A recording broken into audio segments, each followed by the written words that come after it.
शुभ सकाळ दर्शक बंधु आपण मानक राजेश ओडिया टीवी को पुणी थे स्वागत। आज मु आपणक नहीं आसी राज्य तथा देश विदेशर बहुत गुड़े खबर जो खबर कि आपण मैंने जानिबा निहाती जरूरी। वीडियो को संपूर्ण देखंतु एवं चैनल रे नुआ थिले दयाकोरी चैनल को सब्सक्राइब करी नोटिफिकेशन को ऑल करी रखंतु। तेबे चलंतु आजिर खबर उपर नजर पकईबा। आजिर प्रथम खबर राज्यवासी विकास पाई राज्य सरकार शिक्षा स्वास्थ्य गमनागमन कृषि आदि विभिन्न क्षेत्र पाई अनेक नुआ नुआ योजना प्रणयन करिसेंती। तेबे यारी मध्य गरीब लोकंक पाई राज्य सरकार एक बड़ निष्पत्ति नैछंती।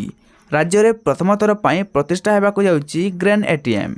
एही एटीएम प्राथमिक पर्यायर रे राजधानी भुवनेश्वर मंचेश्वर रे राज्यर प्रथम ग्रेन एटीएम प्रतिष्ठा हेबो। विश्व खाद्य कार्यक्रम WFP एवं खाद्य जोगाण और खाउटी कल्याण विभाग मिलित सहयोग रे एही एटीएम स्थापन करा जिवो। एही एटीएम बसिबा फल राशन कार्डधारी मैंने आउ कंट्रोल दुकान आगे लंबा लाइन लगाई छिड़ा हेबे नहीं। लोक मैंने टिप चिन्ह रे बायोमेट्रिक जांच करिया परे एटीएम रु टंका भली चाउल बाहरिबो। परवर्ती खबर रागिंग को नहीं आसीची एक बड़ खबर। समस्त कॉलेज और विश्वविद्यालय रे आंटी रागिंग पदक्षेप नियाजिबो। आंटी रागिंग कमिटी स्क्वाड गठन गुरुत्वपूर्ण स्थान मानकरे सीसीटीवी लगैबा सचेतनता सृष्टि करने कर्मशाला आयोजन करने को विश्वविद्यालय अनुदान आयोग बा यूजीसी पक्षरु निर्देशनामा जारी कर। परवर्ती खबर स्टेट बैंक ऑफ इंडिया बा SBI शुक्रवार दिन चयन अवधि पाई MCLR रो मार्जिनाल मूल्य रे 5 रु 10 आधार पॉइंट वृद्धि करने को घोषणा करिछि। यार अर्थ साधारण लोकंक पाई home loan car loan personal loan रो EMI वृद्धि पाइबो। परवर्ती खबर computer emergency response team of India माध्यम भारत सरकार सैमसंग मोबाइल फोन व्यवहारकारी एक सतर्क घंटी बजाई। सरकार पक्षर कहुई जे सैमसंग मोबाइल फोन रो एंड्रॉइड संस्करण 11, 12, 13 एवं 14 एमती अनेक किसी टेक्नोलोजी रही बा दुर्बल रही जहाँ हैकर्स मानकु सुहाउछि। परवर्ती खबर राज्यर विभिन्न स्थान में शीत अनुभूत होउछि। पश्चिम और उत्तर पश्चिम दिगरु ठंडा शुष्क वायु प्रभावित हेउथवारु लगातार तापमात्रा कमिबारे लागिछि। आगामी 5 दिन पर्यंत राज्य में शीत जारी रहबो बोली पूर्वानुमान करिछि आंचलिक पाणीपाग केन्द्र। परवर्ती खबर श्रीमंदिर को पॉलिथिन एवं प्लास्टिक मुक्त करने दिगरे आउ एक पदक्षेप। श्रीमंदिर भितर को फूल एवं भोग आनिबा बेले पॉलिथिन एवं प्लास्टिक व्यवहार न करने को आह्वान करिछि श्रीमंदिर प्रशासन। चांगुडी रे फूल एवं भोग आनिबा को समस्त निजोग एवं श्रद्धालु को निवेदन करा जाइछि। परवर्ती खबर आगामी 2024 जनवरी रे ओडिशा आसिबे AICC अध्यक्ष मल्लिकार्जुन खड़गे। गुरुवार दिन दिल्ली रे मल्लिकार्जुन खड़गे को भेटी PCC सभापति शरद पट्टनायक एवं ओडिशा प्रभारी चेल्ला कुमार ओडिशा प्रदेश कांग्रेस संगठन विषय आलोचना करथिले। परवर्ती खबर कटकर रास्ता कड़े थिबा माछ और मांस दुकान रे CMC पक्षरु चढ़ाऊ करा जाइछि। सहरर विभिन्न रास्ता कड़ एवं सर्वसाधारण स्थल रे हेउथुवा बेआईन मांस काटा उपरे चढ़ाऊ करी दुकान बंद कर देछि CMC एनफोर्समेंट टीम। परवर्ती खबर अधिक समय नेले राज्य सरकार। रघुवीर दास कमिशन रिपोर्ट सार्वजनीन प्रसंग रे समय नेले। शेष थर पई सरकार को सुजोग देले हाईकोर्ट। जनवरी प्रथम सप्ताह रे मामलार परवर्ती शुणाणी। 8 मास धरी सरकार समय गड़े चलिथिबा बेले आवेदनकारी अभियोग। परवर्ती खबर राज्य में बढ़ुची शीत। 10 डिग्री तले 7 सहरर तापमात्रा रेकर्ड कर 7.5 डिग्री सह जी उदयगिरी सबुठारु ठंडा सहर। फुलबाणी 8.5, किरै और Semiliguda 8.7 degree, Daringbadi 9.5 degree, Koraput 9.6 degree, Rourkela 9.7 degree, Cuttack 14.5 degree, Bhubaneswar 15.3 degree record करा जाइछि।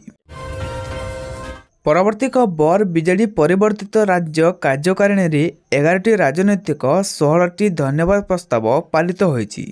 बीजेडी सभापति तथा मुख्यमंत्री नवीन पट्टनायक अध्यक्षतार शंख भवन में अनुष्ठित होइछि। परवर्ती खबर आज श्रीलिंगराज मंदिर में सकाळु मिलिबो अबड़ा। श्रद्धालु माने सकाळ 9टारे आनंद बजाररू अबड़ा किणी पारिबे।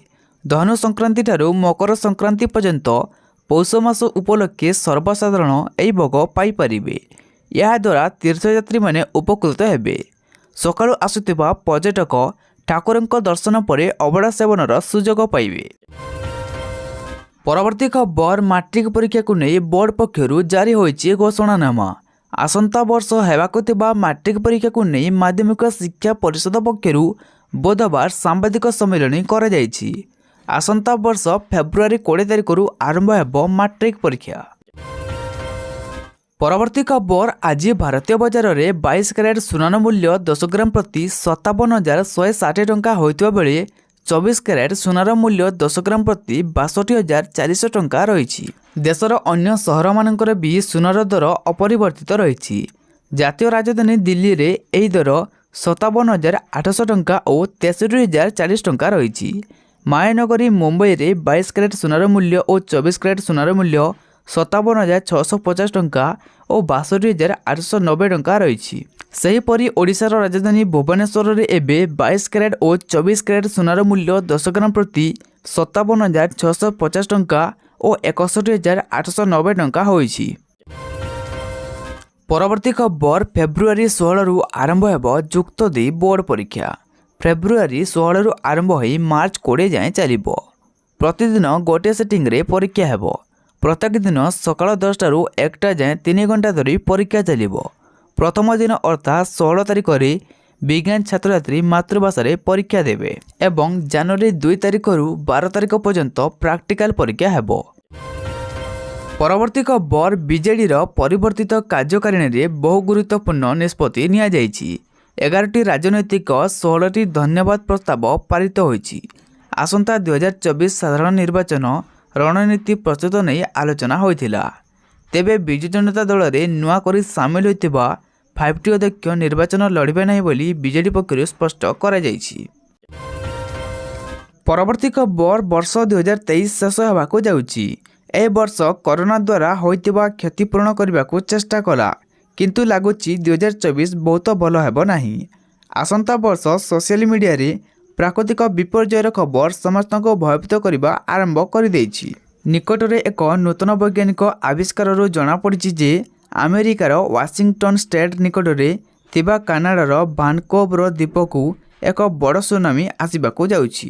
ପରବର୍ତ୍ତୀ ଖବର, ରାଜ୍ୟ ଖାଦ୍ୟ ସୁରକ୍ଷା ଯୋଜନାର ଅବଧିକୁ ମୁଖ୍ୟମନ୍ତ୍ରୀ ନବୀନ ପଟ୍ଟନାୟକ ଆଉ 5 ବର୍ଷକୁ ବୃଦ୍ଧି କରିଛନ୍ତି।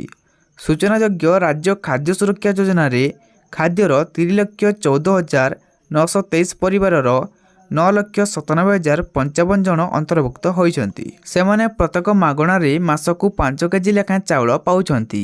ଯୋଜନାର ଅବଧି ଆଉ 5 ବର୍ଷ ବଢ଼ିବା ଦ୍ୱାରା ଏହି ହିତାଧିକାରୀମାନେ 2024 ଜାନୁଆରୀ 1ରୁ 2028 ଡିସେମ୍ବର 31 ପର୍ଯ୍ୟନ୍ତ ଏହି ସୁବିଧା ପାଇବେ। ପରବର୍ତ୍ତୀ ଖବର, 2024 ଜାନୁଆରୀ 1ରୁ ପଞ୍ଜୀକୃତ ହେବାକୁ ଥିବା ସମସ୍ତ ନୂଆ ଯାତ୍ରୀବାହୀ ଗାଡ଼ିରେ vehicle location tracking device VLTD ଲାଗିବ। ଏନେଇ ଗତକାଲି ରାଜ୍ୟ ପରିବହନ ବିଭାଗ ପକ୍ଷରୁ ବିଜ୍ଞପ୍ତି ପ୍ରକାଶ ପାଇଛି। ପରବର୍ତ୍ତୀ ଖବର, IPS ସ୍ତରରେ ଛୋଟ ଧରଣର ଅଦଳବଦଳ କରିଛନ୍ତି ରାଜ୍ୟ ସରକାର। ଗୃହ ବିଭାଗର ବିଜ୍ଞପ୍ତି ଅନୁସାରେ ପୋଲିସ ରିକ୍ରୁଟମେଣ୍ଟ ବୋର୍ଡର ଅଧ୍ୟକ୍ଷା ହୋଇଛନ୍ତି କେନ୍ଦ୍ରୀୟ ଡେପୁଟେସନରୁ ଫେରିଥିବା 1999 ବ୍ୟାଚ୍ର IPS ବି ରାଧିକା। ଏଥିସହିତ ସେ SFSLର ନିର୍ଦ୍ଦେଶକ ଭାବରେ ଅତିରିକ୍ତ ଦାୟିତ୍ୱ ତୁଲାଇବେ। ସେହିପରି କେନ୍ଦ୍ରାଞ୍ଚଳ IG ଥିବା 2004 ବ୍ୟାଚ୍ର IPS ଆଶିଷ ସିଂଙ୍କୁ OPHWCର CEO ଭାବେ ଅତିରିକ୍ତ ଦାୟିତ୍ୱ ଦିଆଯାଇଛି।